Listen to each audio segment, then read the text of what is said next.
Hello, मेरा नाम doctor अमीन mannan है।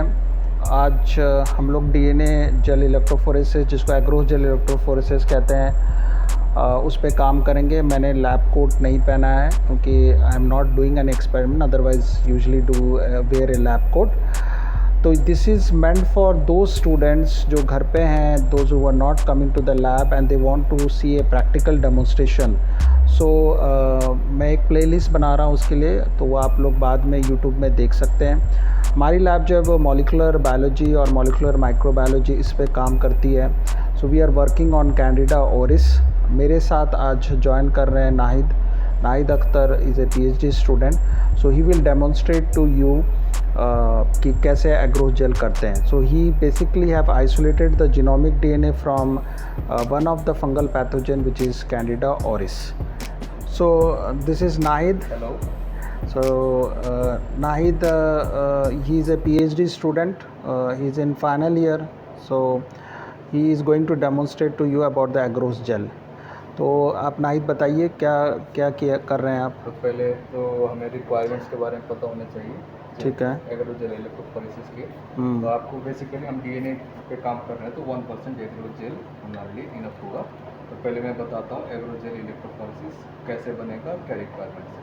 ठीक है। सबसे पहले हमें एग्रोस चाहिए 1%। मान लीजिए आपका रिक्वायरमेंट 30 ml का है कास्टिंग ट्रे, तो 30 ml के लिए आपको 0.3 ग्राम मतलब 1% आपने एग्रोस वे कर लिया।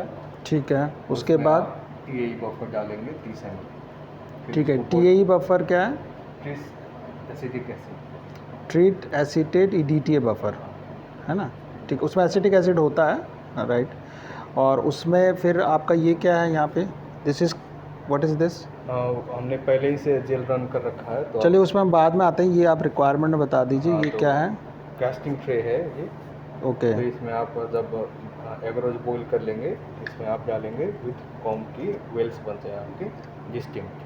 ठीक है। So this is looks like a apparatus with a comb, जो आप देख सकते हैं। ठीक है। These are the pipettes.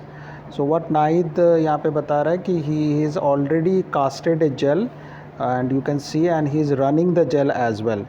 तो जैसा नाहिद बता रहा है कि उसने एग्रोस लिया, उसको वे किया, उसमें TAE बफर में लिया और TAE बफर के बाद उसने इस कास्टिंग ट्रे के हिसाब से इसको पहले माइक्रोवेव ओवन में किया था। बॉईल किया। माइक्रोवेव ओवन में बॉयल करके फिर उसको उसने यहाँ पे डाला, then it solidified, then he removed the combs and then he with the help of the pipette and gel loading dye, right. और इसमें मार्कर कौन सा डाला है? 1 kb लाडर डाला है। ठीक है। सो नाउ आप देख सकते हैं क्योंकि DNA is a negatively charge, right. तो इसमें आपको यहाँ पे वेल से देख सकते हैं। दिस इज़, मैं उंगली से दिखा रहा हूँ, this is running and in this, ये वेल से बाहर आ गया, इसमें लोडेड नहीं है। And you can also see here, just to make sure, देखिए बबल्स यहाँ पे दिख रहे हैं। तो नाहिद इसको कितने उसमें चला रहे हो ये? आज थोड़ा लेट हो गए हैं, तो 150 वोल्ट्स पे चलाते हैं। यूजुअली 100 वोल्ट्स इनफ होता है। ओके, 100 वोल्ट्स में आप इसको चलाते हैं। ठीक है।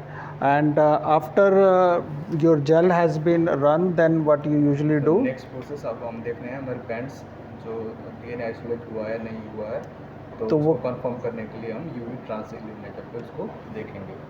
ठीक है।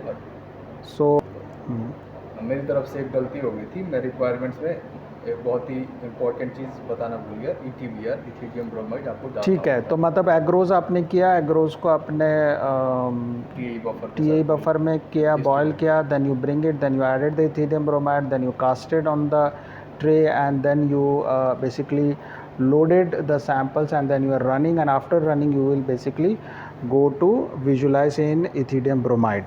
ठीक है। तो this is in computer, Nahid is already having he's in computer. तो there are 4 gel photographs आप देख सकते हैं। तो आप दिखा दो नाहिद, पहला वाला जैसे है। पहला वाला ये हमने जब DNA आइसोलेट किया था। ठीक है। देख सकते हैं यहाँ पे अब अराउंड 10 kb के DNA के पैन से सारे वेल्स में, और ये हमारा जो लैडर चला गया था। 1 KB लैडर है ये, ठीक है। तो हाईएस्ट बैंड है 10 क्या ये है? हमने जो ऊपर जो की तरफ दिख रहा है, जो नीचे सारा फ्लोरिश कर रहा है, ये वाला, ये RNA कंटामिनेशन है। So basically what we can infer, so इससे आप ये कह रहे हो कि there is genomic DNA, but we can also see there are smears, ठीक है। तो जो स्मीयर्स है, so this is not a very good preparation as well, ठीक है। लेकिन जैसे आप ये वाला अगर देखते हैं, this first lane where you are seeing only top most band, it is a comparatively much pure as compare to the second और द थर्ड लेन है। एंड इसमें भी आपको डीएनए दिख रही है, you can see the DNA on the top also and as well as little bit smear, but these are not RNase treatment नहीं होने के कारण they will looks like a blotch, so this is also giving an idea कि कैसे analysis करना है। and जो ये third gel है, ये क्या है? ये PCR एम्पलीफाई किया था हमने हैपॉन जीन का। Okay, so one of the gene which has been PCR amplified using the same DNA. Same DNA. So see, wow, so this is very good that that even you are having got certain degraded DNA, but that degraded DNA is in fact good for PCR purposes, ठीक है। and this one also the same looks like, right, the PCR product. so idea यहाँ पे ये है कि jail पे जब आप इथिडियम ब्रोमाइड से उसको स्टेन करते हैं तो DNA फ्लोरिस, आप उसको जेल पिक्चर लेके देखते हैं। एंड ऑल्सो सेकेंड थिंग आपको यहाँ पे ये भी पता लग रही है कि even with A not a very good quality of the DNA, but it is still okay in a practical way that you can actually go with the PCR.